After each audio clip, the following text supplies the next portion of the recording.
Now let's get into a little bit of theory of what exactly is a business plan, and I want to cover a lot of issues that typically come up during business planning. The first thing is, a lot of people just want to have a business plan document just to have some document. They feel good about it, but it's not some kind of a homework assignment, and it's not to be used as a tool to procrastinate. A lot of people use business planning to not start the business. They're in perpetual planning, and at some point they have to start. So make sure you do not use that as a way to procrastinate. And when you're planning, it must have good implementable strategies so that sooner rather than later you can begin implementing the strategies, and the quality of the strategies equate to the quality of the business plan. The quality of the business plan is not using some pretty template or pretty fonts or having it being long or being complicated. No, it's not that. It's just the quality of how realistic are the strategies. And there's a couple of mistakes that people make all the time. A lot of people like to outsource the business plan writing. Guess what the people who are writing it do? They just copy and paste their previously written business plans and just change your name and a few details, of course, and some numbers, but really they're just copying and pasting most of the time, unless they're charging really high-end fees.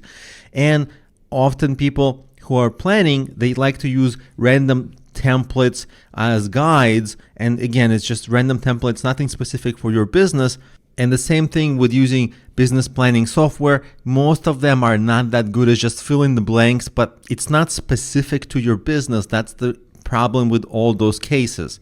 And anybody experienced, like an investor, like a good potential partner, can immediately tell if the business plan is good or bad, or if the strategies will work. So when you're writing it, get coached.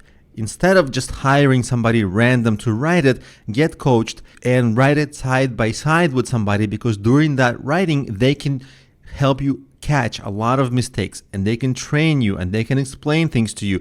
It will end up being a business plan that's unique for your business with quality strategies for your business. And ideally, always get coached by somebody who has been successful in specifically the kind of business you are planning, because they'll know the ins and outs of that specific business and industry. Now let's also talk a little bit about the purpose of the plan and when you need to have it. A lot of people think, I'm going to give my business plan to a bank. Well, guess what? Banks often do not loan to companies which have not started. That's very rare. If you want to take a loan to fund a company which hasn't started, it's usually through a personal loan, which is problematic in its own case. So it's a little bit of a misconception that a business that's not started will get a loan from a bank. Also, a lot of people think they're going to give their plan to investors.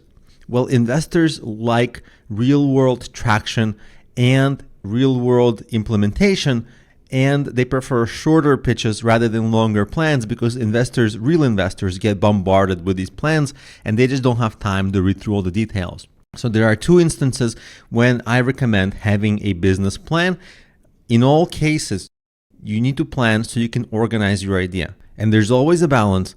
No planning is terrible, and too much planning is terrible. You've got to find that middle ground, because the point of planning is to catch a lot of the mistakes early. You're never going to get all the mistakes out, but you'll catch a lot of the errors, and every error you catch is directly proportional to increasing the chances of your business's success. So of course, you should always plan just to organize your ideas. It doesn't have to be a written plan necessarily, because you might not end up giving it to banks or investors, but you should have it for your own sake, maybe just in your head.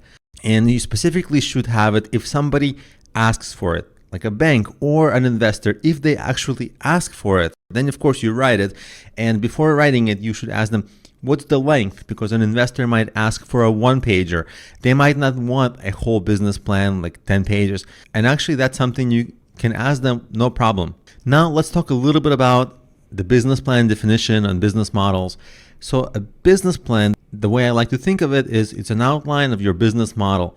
All it means is how different parts of your business function on their own, and most importantly, together. And from the plan, it should be easy to determine, is the business feasible Do you see the light at the end of the tunnel? And of course, whenever you hear me talking about business planning, I start with a 3-sentence plan. What's the business? Marketing.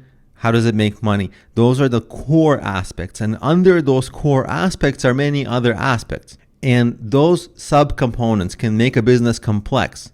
For example, you might have inventory, you might need to ship, you might have logistics, you might have storage issues, or you might not have them at all.